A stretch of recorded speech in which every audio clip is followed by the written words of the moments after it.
Hello guys, and welcome to a new video. Today we're doing a starter motor on a Vauxhall Vivaro. I will briefly explain in a minute, but we are at MJG Grit. For those that don't know, here's all the services they do, and if you don't know, go and check the link in the description, and also go and follow them on YouTube, which is just this link here. As you can see, this is his car from the Sprint. He done very well with that as well. I think he come third in 16 in his class. As you can see, supporting the brand there. Nice one, Martin, and plenty others as well. Obviously, don't forget Grease Monkey there, and JW. Really nice car, that goes really well. Anyway, back to the Vivaro. Here we are then at MJG Grit. He's kindly let us use his ramp today. As you can see, the Vivaro over there.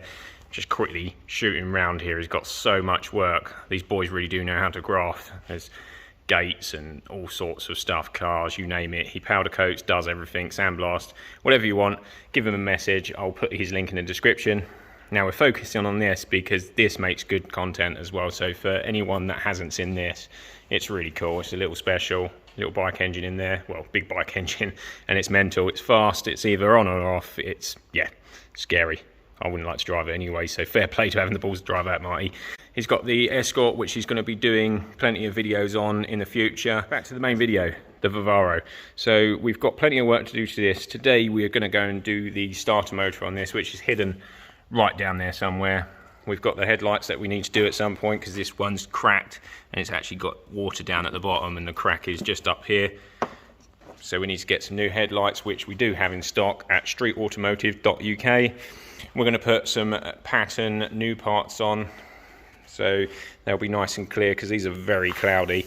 I mean, you can get second-hand ones, and we do have those in stock as well, but we're just going to put some new fresh ones on ours. There's plenty of little marks on here, but they're cheap enough to buy new, so that's what we're going to go with. Anyway, so the starter motor, that's what we're going to do today. Brief explanation here. We've got a oil return pipe that also needs replacing.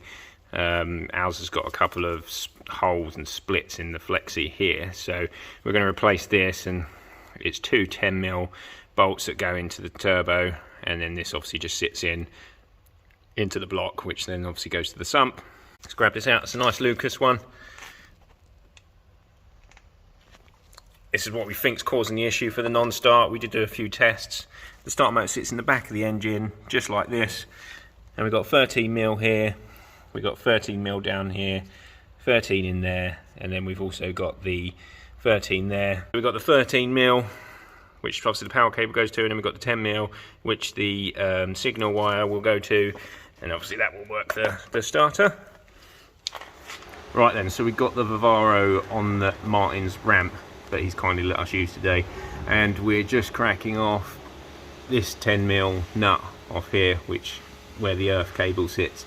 There's a 13mm just there that we've just cracked that's got to be undone, and further over, just if you can make out just past that one, that's another 13 where I'm doing there. So you got that just one at the back, so that's one 13, two 13, take off this 10, then this 13 as well. That'll be 3. There's normally one just under there as well, just in front of that stud there, but it's missing. So yeah, we're going to crack those off, and then we've got the new starter motor just down here. So just to show you guys, this is the one that seems to be missing on the one that we're trying to take off. So we've got a couple of the 13mm out, and obviously we've removed the earth cable. We're doing it from underneath just because we find it a little bit easier, but you can actually access from the top. It's just a little bit more fiddly because you can't see the bolts, but we're doing it from underneath at the moment, but we might have to get to the top for the one at the back, we will see. But at the moment, yeah, we're just cracking off this one, and we've done the others, and we're going to just get around to the other side. Can't quite see up there, but around the other side of the starter motor, we might have to go through the arch from the driver's side and go with long extension and get to the power cable and the signal cable, but we will update you on that one. We've taken off this plastic trim just here, which is held on our one anyway, two 13mm nuts and a torque screw, which just went on there to the wheel arch.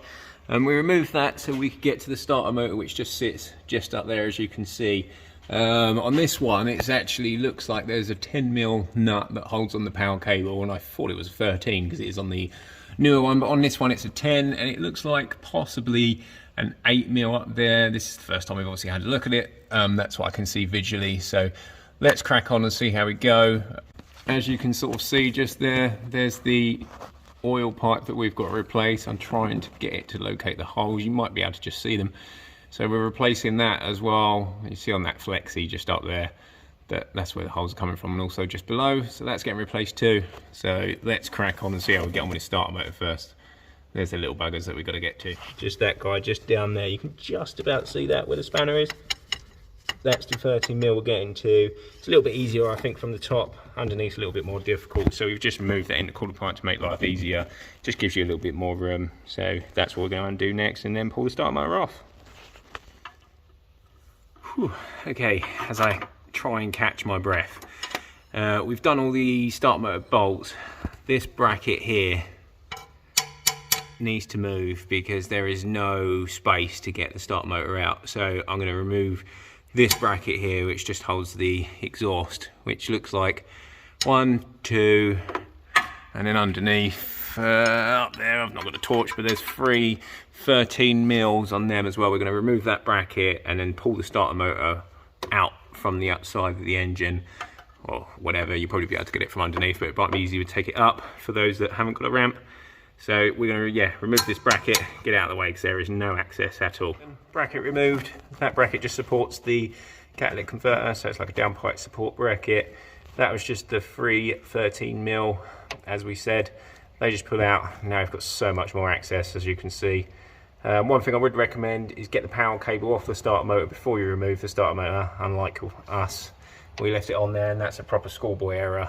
So yeah, don't do that because it doesn't feel nice on your wrists. So yeah, so we're going to pull the starter motor out, whack the new one in, and then we're going to do that oil return pipe. Well, actually, we'll probably do the oil return pipe first while there's more access, and then put the new starter motor in. Finally, we got the starter out. It was quite a fiddly job. Definitely remove that bracket because it's not coming out without it. So that bracket needs to be removed. So one thing I will mention is once you've undone all the nuts and bolts we mentioned, is it sits in the engine bay like that at the back of the engine. What we did is we turned the whole starter motor clockwise in its position, obviously as we pulled it out off the gearbox slightly, and we rotated it so it sat underneath just like that. The reason we did that is because it didn't come out the other way. Whoops, nearly dropped it back in. Anyway, so after that, and it's facing this way, we then tilted the bottom and then lifted it up, out like that, and that creates the access you need, because there is no other way of getting out. So you need to rotate it that way and then put it out the top just like that. So that's the starter motor out. We're then going to put the new one in, but that's it for today's video for this how to, or not how to, do a starter motor. Excuse me. I hope that helped you all. If it did, please like and subscribe, and that will help us put more content out there to help you guys, because the more likes and subscribers we get, the more time we can put into it. So thank you very much for watching, and we will see you on the next one.